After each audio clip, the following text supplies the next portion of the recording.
jadi mana nih ada preferensi juga kan artinya kan Iya. pembelian mobil bekas ketika saya berdomisili di kota, artinya penggerak roda depan atau belakang nggak masalah dong karena jalanan di kota relatif landai-landai aja. Tetapi beda preferensi untuk masyarakat yang tinggal di luar daerah perkotaan atau daerahnya cenderung naik kayak gitu, itu akan preferensi itu akan mempengaruhi juga. Sangat mempengaruhi. Jadi kalau misal ambil contoh mobil tipe konvensional ya, Matic konvensional, itu efisiensinya beda sama jenis-jenis yang CVT yang terbaru ya. Kenapa sih beda? Karena misal kalau kita pakai mobil di dalam kota gitu kan. Oke. Ambil contoh ketika kita sama-sama lari 100 km per jam. Untuk jenis CVT biasanya putaran RPM-nya sekitar 2000 RPM, bahkan ada yang di bawah 2000 RPM. Artinya kinerja mesin itu nggak ngejerit-jerit banget gitu kan. Rendah, tetap efisiensi bisa terjaga. Sedangkan untuk jenis-jenis Matic yang secara mekanikal itu konvensional ya 4 speed gitu kan. Biasanya kalau kita lari 100 3000 RPM kadang lebih. Itu yang ya rasanya memang bertenaga. Ya cocok dibawa ke daerah-daerah pegunungan, tapi ya kompensasinya adalah kadang agak boros. Itu juga sebenarnya gimana cara membawa kita sih. Andaikan kita sama-sama membawanya dengan gaya normal, biasanya jenis-jenis CVT itu lebih hemat.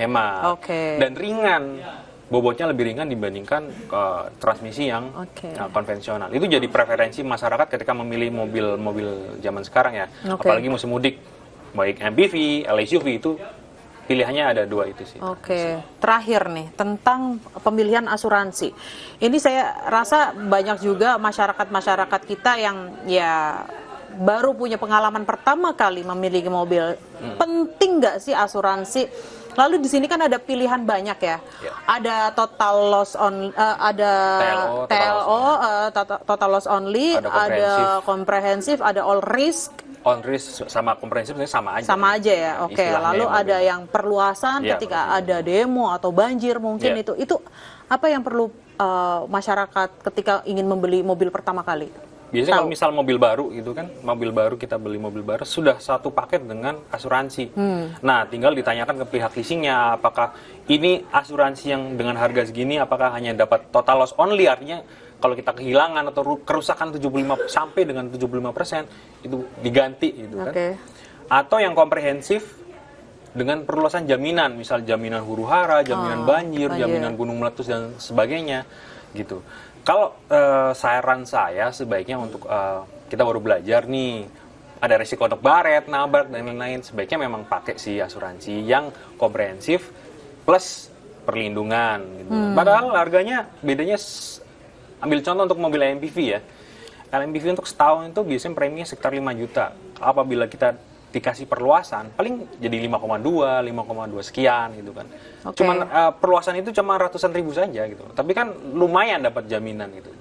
Kecuali kita mungkin udah pede, udah biasa lewat jalan yang nggak banjir, udah kita tahu aman, dan kita tahu kalau misalnya ada problem perbaikannya ini di bengkel itu, bengkel aduh. Nah, beda cerita gitu. Itu menarik. Lalu yang menarik lagi adalah ketika ini asuransi adalah hal yang masih tabu untuk sebagian besar masyarakat kita ya. Ketika ada orang yang baru tahu, ada orang yang taunya bahwa ketika kita membeli asuransi mobil lecet ya udah langsung minta benerin asuransi. Padahal kan ada proses klaim dan ada proses bayar klaim. Nah, bagaimana masyarakat bisa tahu tentang klaim-klaim ini? Ada cost tambahan lagi? Iya, biasanya klaim itu kan per klaim itu kan ada biayanya juga. Misal baret ringan kita contohnya baret kan bisa sekitar 300 sampai 500 ribu per klaim ya. Per klaim itu maksudnya per titik misalnya. Kalau misalnya yang kegores adalah bumper belakang dan bumper depan itu berarti dua kali ngeklaimnya. Hitungannya berbeda gitu kan. Karena hitungannya satu panel. Jadi mobil kan ada beberapa panel nih. Kalau misal baretnya nih ada di panel A dan panel B gitu kan, nyambung. Nah itu ngitungnya dua, walaupun itu satu kejadian beda gitu. Terus ingat juga mobil-mobil sekarang itu bisa diasuransikan maksimal kalau mobil-mobil sekarang sekitar 10 tahun ya. 10 tahun. Jadi mobil tua nggak bisa nih diasuransikan? Bukan tidak bisa, bisa, tapi preminya lebih mahal karena kenapa perusahaan asuransi juga pasti kan, kalau ini mobil udah tua, udah terlalu banyak penyakitnya malah mereka yang tekor gitu kan. untuk perbaikan dan macam-macam, pasti preminya lebih mahal. Biasanya mobil-mobil asuransi yang harga normal itu 1 sampai 10 tahun. Makanya mobil kalau sudah dipakai 5 tahun, sudah dipakai 100.000 kilometer, sudah mulai dijual kembali, dijual ke orang-orang. Karena iya, satu menjaga supaya aset kita, itu kan bagian aset ya, nggak terus turun gitu kan. Terus kita juga pakai mobil supaya ya nyaman aja gitu kan, lebih enak gitu. Iya. Lupa, pertanyaan terakhir, depresiasi mobil listrik harga jual kembali berapa persen sih? Kalau bicara mobil listrik ya, depresiasinya memang agak susah untuk dihitung. Karena karena ini ekosistemnya masih baru banget nih, orang-orang beli mobil listrik itu baru kemarin nih. Ambil contoh nih, ada beberapa mobil yang dari pabrikan tertentu lah kan, dengan harga jual, harga launchingnya itu sekitar 700. Sekarang harga jualnya bisa 300, bisa 500. Padahal cuma beda 2 tahun. Artinya ada penurunan sekitar 200 juta tuh. Nah itu kan nggak bisa dihitung semuanya disamakan, nggak bisa. Hampir 30%. Gitu. Iya. Ada merek yang harganya 400, sekarang dijualnya 300 ya ada gitu. Tapi depresiasinya lumayan sih kalau angka ratusan juta.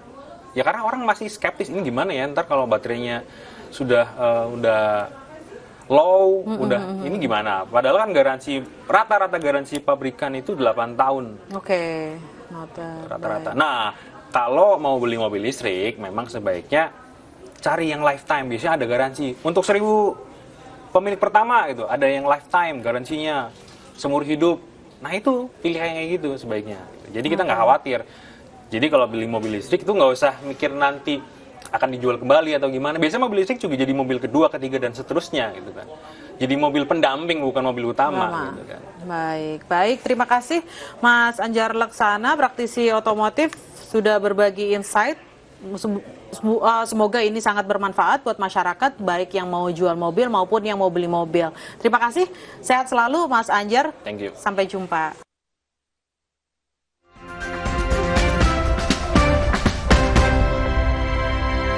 Besar PSV Eindhoven dengan mesin gol andalan mereka yang tajam di depan gawang Luuk de Jong bersiap meneror lini belakang Almere City dan mengecewakan para supporter tim tamu. Mampukah Tom Hey dan Almere City bangkit dari tekanan tuan rumah dan hasil tren buruk demi mengamankan poin untuk timnya? Eredivisie, PSV Eindhoven versus Almere City.